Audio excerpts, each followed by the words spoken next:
Hello दोस्त, नमस्कार। मैं हूं संगीत दुनिया चौरासी। आज बेटी की शिक्षा के लिए जो आजकल समाज में हो रहे हैं कि हम लड़की को नहीं पढ़ाएंगे, उस पे आज आप लोगों को एक गीत बनाई हूँ। आप लोग बताइए कैसा लगा ये गीत। बिटिया के ज्यादा न पढ़ाई बरे लाला मुनिया के माई। बिटिया के ज्यादा न पढ़ाई बरे लाला मुनिया के माई। बिटिया जो पढ़ने कॉलेजवा में जई है, बोली बोली लोगवा सिटिया बजई है। सिटिया के नाही सह पाई बरे लाला मुनिया के माई। सिटिया के नाही सह पाई बरे लाला मुनिया के माई।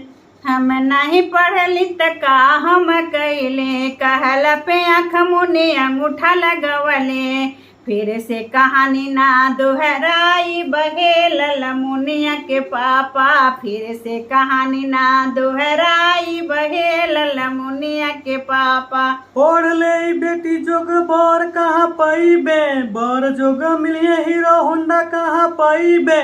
कहाँ कहाँ पगड़ी झुकाई बरे लाला मुनिया के माई।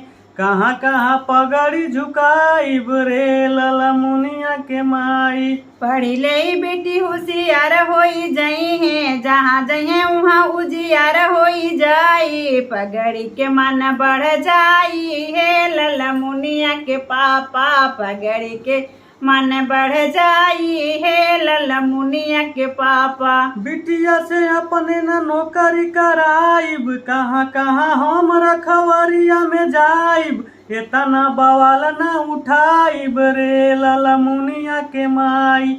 इतना बवाल न उठाइब रे लाला मुनिया के माई। बिटिया पढ़ाई ओके साहसी बनईबा, मीराबाई लक्ष्मी झांसी की रानी करमावती बनईबा। अबला के नाम ना धराई हो लाला मुनिया के पापा।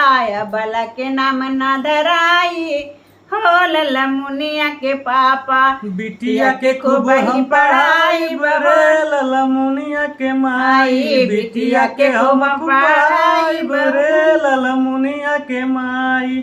आप लोग बताइएगा, ये बेटी शिक्षा के लिए है, बेटी जागरूक करने के लिए, बेटी शिक्षा की जागरूकता के लिए गीत है। आप लोग बताइए आप लोगों को ये गीत कैसी लगी। फिर मिलते हैं ऐसे नेक्स्ट वीडियो में, तब तक के लिए बाय बाय। आप लोग अपना आशीर्वाद प्यार दुलार बनाए रखिएगा।